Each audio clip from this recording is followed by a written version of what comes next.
Okay, so here's three examples of the walking simulated genre, which we'll talk about in a little bit more detail.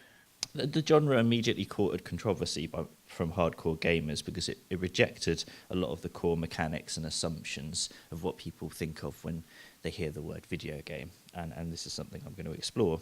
So I'm going to explore the radical aesthetic, generic, and thematic potential of this most pedestrian of genres, and argue that walking simulators are a site of considerable struggle within the games industry, a struggle over the future of video games as a creative medium. So games are commonly thought of in terms of player verbs. Verbs are, of course, doing words, and so these verbs define what a player can do in a game. They define the specific qualities of the interactive experience. By far the most common verbs in games are running, jumping, and shooting. It's perhaps the profusion of such violent and frenetic verb sets that contribute to games' reputation as a low art in kind of wider culture. Now, I don't agree with that assessment, obviously, but I think it's a bit beyond the scope of this talk to try and argue whether games are in fact an art or not, because that's a big old kettle of fish. But I will say that ultimately, whilst running, jumping, and shooting are pretty fun, it's nice to do something different in games as well. So, it'd be nice to have a bigger variety of these verbs. So enter the walking simulator. So what is a walking simulator anyway?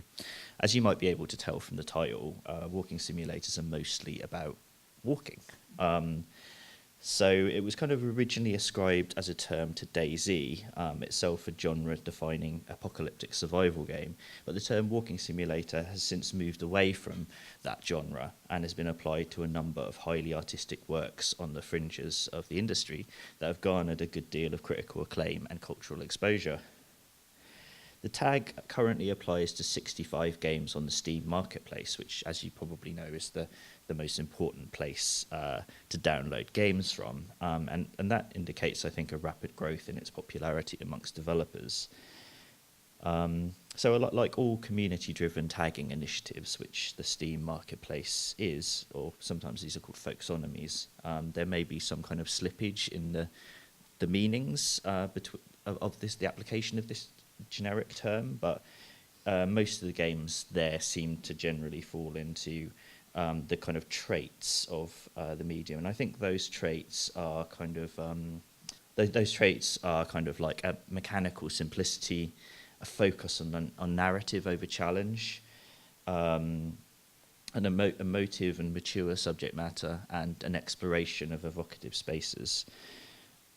So the term walking simulator originally started out as a derogative term, I think, coined by hardcore gamers to dismiss such games because they fundamentally challenge what they perceived a video game to be. But as the genre began to coalesce into something more than just a few isolated examples, designers appropriated the term to refer to their work, almost like a mark of resistance. So Dan Pinchback, the designer of Dear Esther, states in an interview with The Guardian, "I have no problem with the term walking sim, I'm just owning that now."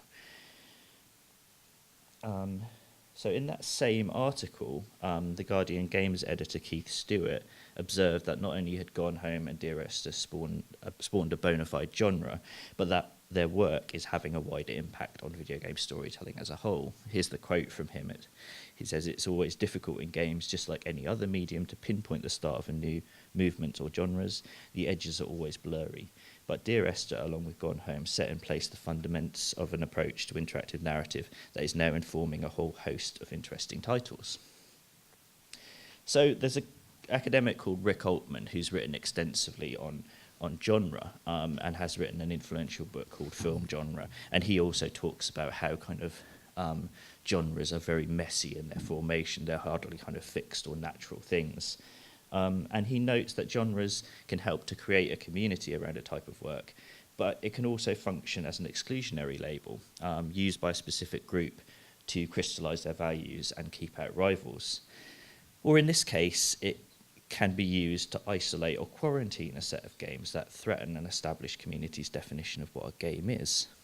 "That's not a game" is an accusation commonly levelled at the genre. Indeed, there's a very interesting GDC talk from Steve Gaynor, creator of Gone Home, in which he defends the game as a game. So this is a kind of gatekeeping activity that's typical of behaviour in fan communities, who use their understanding of their object of affection as kind of privileged knowledge to test the loyalties of newcomers and to exclude others. So according to Matt Hills, one of the leading writers on fandom, this impulse tends towards conservatism and a desire for the object of fandom to never change. He says fans expect adherence to established tenets, characterizations and narrative backstories, with production teams thus revise at their peril, disrupting the trust which is placed in the continuity of a detailed narrative world by these textual conservationist fans. As Altman notes in his book on film genres, the birth of a genre is in no way tidy, rather it is the result of a complex negotiation between top-down and bottom-up forces, consumers and producers, with competing ideals of what films or books or games should be. Genres are not natural or neutral. They are created by communities or industry and are embedded with certain values and assumptions. They can also have their meanings changed. For instance, the way Pinchbeck has appropriated the word walking sim as a positive. So another set of theories that's kind of interesting to look at in regard to this is social goods and cultural capital. So James Paul G., a leading theorist of discourse analysis and video games, presents the notion of social goods in his work, which is an interesting way of understanding the reasons behind these tensions between different groups. He says that social goods are anything that some people in a society want and value. This is, thus, in using language, social goods are always at stake. When we speak or write, we always risk being seen as a winner or loser in a given game or practice. Furthermore, we can speak or write so as to accept others as winners or losers in the game or practice in which we are engaged. In speaking and writing, then, we can both gain or lose and give or deny social goods. I think it's interesting that he uses this idea of a game to define our discourses and relationships in the world, because he is an interesting academic in the sense that he has studied video games extensively and is also a leading figure in this kind of science of studying the way people talk and interact with each other. So there's a really interesting crossover there. But his idea of social goods as something intangible but highly valued and fiercely defended grows from a classic book by French cultural theorist Pierre Bourdieu. Have I pronounced that right? I always mispronounce his name. It's called Distinction, a Social Critique on the Judgment of Taste. Now, Matt Hills draws on this theory and critiques it a little bit, but he summarizes it as follows. Bourdieu supposes that cultural life can be modeled by taking an economistic approach. This treats all social relations as if they are economic. People invest in knowledge, reading the right books, in social contacts, networking and knowing the right people, and in culture, having knowledge of appropriate cultural works and how to respond to them.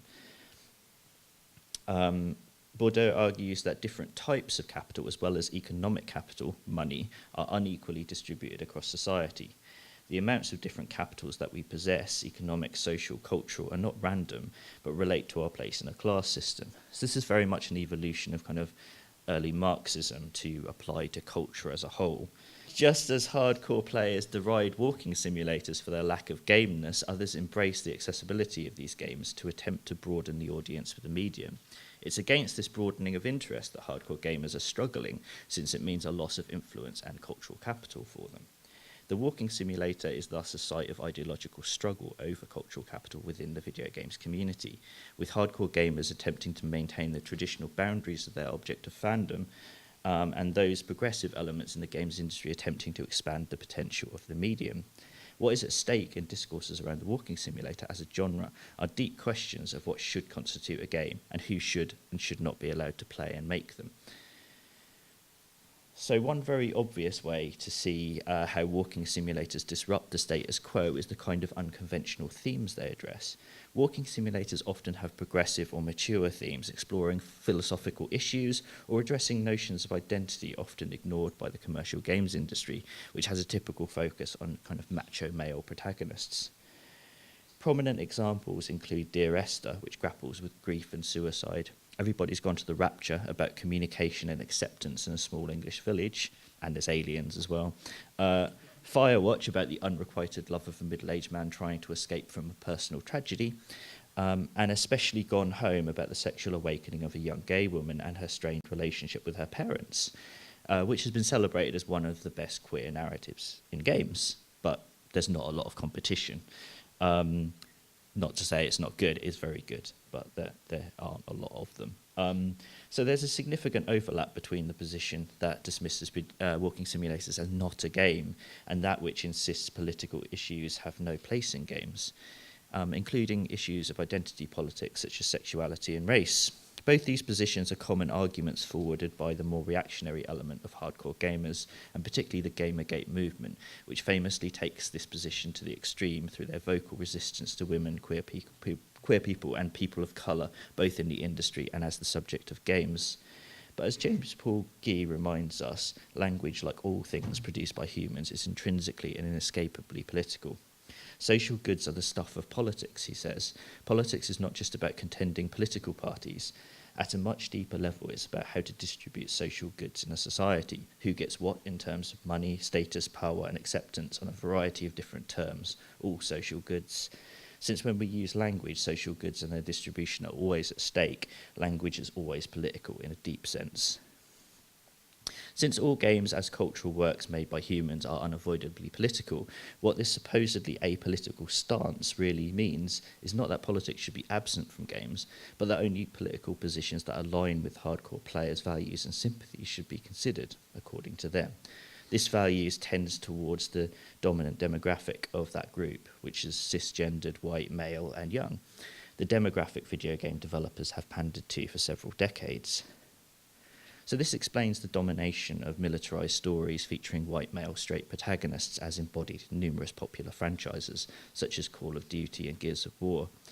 Since this position is so socially ingrained in cultural works, it's mistakenly taken for granted as natural through a process of normalization. We can note then that the hardcore gamer's dismissal of this genre is a convenient pretext towards dismissing themes that deviate from their own normative interests. The radical themes of walking simulators demonstrate a significant and organised attempt not only to push back against the aesthetically and mechanically kind of generic nature of many commercial video games, but also to provide a counter to the restrictive prevailing identity politics. So this has started to be embraced by games journalists as well. So walking simulators are having an effect on the medium. In an article for Eurogamer, Jeffrey Matalev argues that elements from the walking simulator are seeping into commercial or AAA game design, and he uses Alien Isolation as an example of a game far more concerned with telling a story through a slow exploration of an evocative space than the typical focus of such games on combat. For him, this is evidence of the growing narrative sophistication and experimentation of the medium, reflecting a wider cultural shift away from the action-oriented games that have defined video games for much of its life cycle, and towards a more contemplative form defined by exploration, which has been pushed to the fore by the burgeoning indie movement. He says, for a long time, I felt like big publishers were playing things increasingly safe as the indie movement only grew more experimental. But I'm not so cynical anymore. It's not just the small studios that are pushing the medium's boundaries, but the entire medium itself that's growing increasingly diverse. If you ask me, that's cause for celebration. Of course, the stealth genre, which discourages players from violence, has been an established one for a long time, and narrative-based shooters have also long alternated their pacing with moments of stillness, most famously Half-Life. However, Matalev's article demonstrates not only a growth in the scope and scale of such moments, but a shift in the perception of them within games journalism, seeing them not merely as pacing devices, but as part of a growing intervention into the dominant mode of video games as violent, frenetic, and combat-oriented. So, ironically, and as unlikely as it seems given this, games like Everybody's Gone to the Rapture, Gone Home, and Firewatch have a lot in common with the first-person shooter. Most obviously, they share the same first-person perspective through which the player views the world. As it turns out, this comparison is far from merely cosmetic, since both Steve Gaynor, creator of Gone Home, and Dan Pinchbeck, creator of Dear Esther, speak explicitly of their games as evolutions of that genre. And there's a couple of quotes there. from them. As part of my research, I interviewed these designers, and one of the things they talked about was this attempt to take the combat out of first-person shooters, and that was what they were doing in their game. So Gaynor formerly worked on the acclaimed BioShock series before turning to the walking simulator with Gone Home, and Pinchbeck had studied first-person shooter games for his PhD in an academic context. Both decided to turn the narrative and emotional potential of the form to non-violent themes, and have explicitly discussed their games as evolutions of that genre. So walking simulators can be seen as a kind of radical appropriation of the shooter, in a way. So the title of this talk is a reference to the brilliant album by the band Frightened Rabbit, but it's also a nod towards the work of radical French cultural theorist Michel de Certeau. De Certeau's influential essay, Walking in the City, in his book The Practices of Everyday Life, makes the argument that walking can be a radical act of reconfiguring space. For Certeau, the act of walking is a spatial system that links together landmarks and thus functions like a form of language. And as we all know, language is complicated. So whilst the city seeks to present a unified and official single meaning, he suggests, Certeau sees the disparate activities of people as creating multiple and playful new meanings, thus breaking down the authority of the space as they travel through it. He calls this process pedestrian utterances. Walking for Certeau is a form of playful resistance, and his description of it, discussing it in relation to the opportunities and constraints offered to the walker, bears striking similarities to the way spaces are designed in video games to accommodate certain actions and deny others. So he says, if it's true that a spatial order organises an ensemble of possibilities and interdictions, then the walker actualises some of these possibilities. In that way, he makes them exist as well as emerge, but he also moves them about and he invents others, since the crossing, drifting away, or improvisation of walking privilege, transform, or abandon spatial elements. The most extreme examples of this kind of radical reconfiguring of space are those activities of freerunners and urban explorers who literally hack the environment with their bodies, subverting the intended use. It's not surprising that many games such as Assassin's Creed emulate such practices to give player a sense of domination over space. But walking is another much subtler way of seeing the space afresh, especially in a medium that puts so much stock in speed and force. And in a way, de Certeau's writing is a resistance to the hurried pace of modern life and the purposefulness of kind of like, work and existing in a city. Instead, he's a bit of a flaneur. He wants you to just wander around and kind of think about stuff.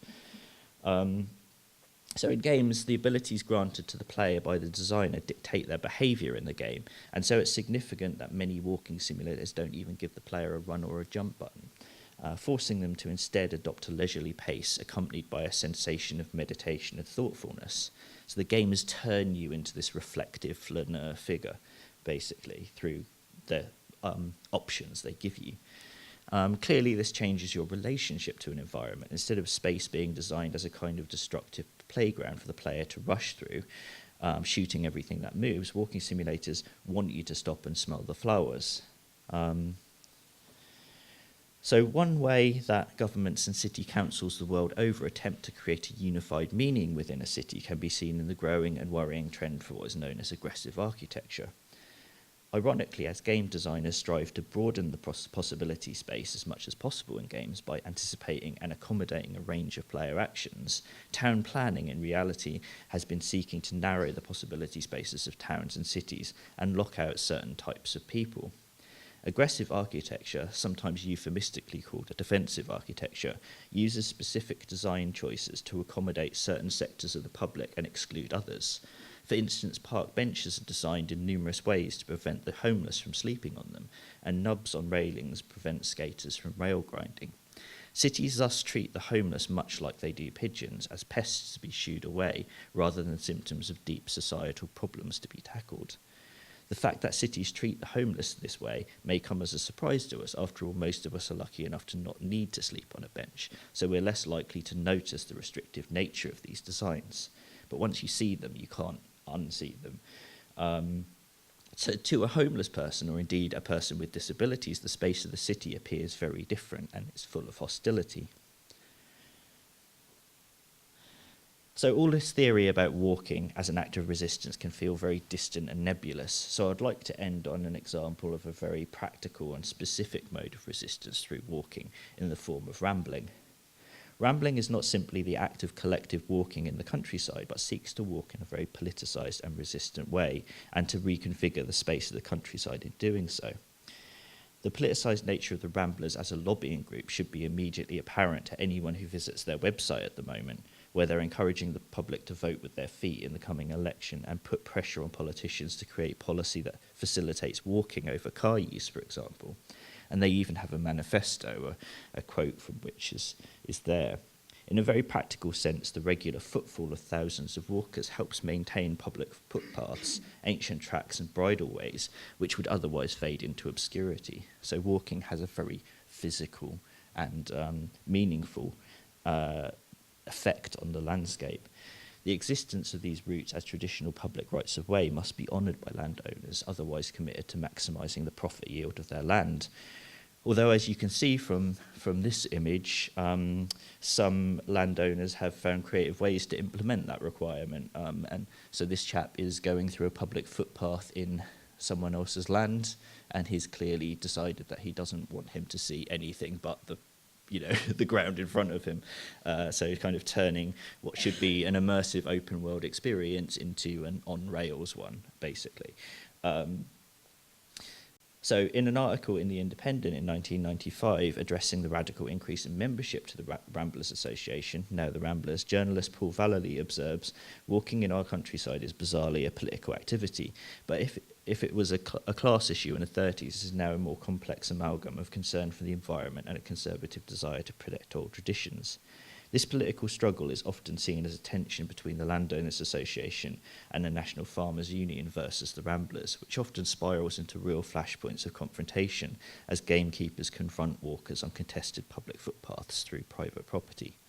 What is at stake in these confrontations is not just an exercise of our rights to walk in land that is being ever carved up by financial interests, but a sustained challenge to that process, an act of protest no less important than the anti-globalisation marches that accompany the meetings of the G8 summit, a reminder that we, the marginalised, exist and must be countered. Walking here is very explicitly a show of force and resistance. And so in the walking simulator, we might argue that the everyday activity of walking becomes an act of resistance against the aggressive architecture of AAA commercial games and their constant reliance on violence, gunplay and acrobatics, which dictate and mould player behaviour. It is a reminder to the commercial games industry and the community of players that this state of affairs isn't a natural one, and there is another way to relate to a virtual space, another way to exist as a being in the world, and another way to imagine the future of gaming. Thank you.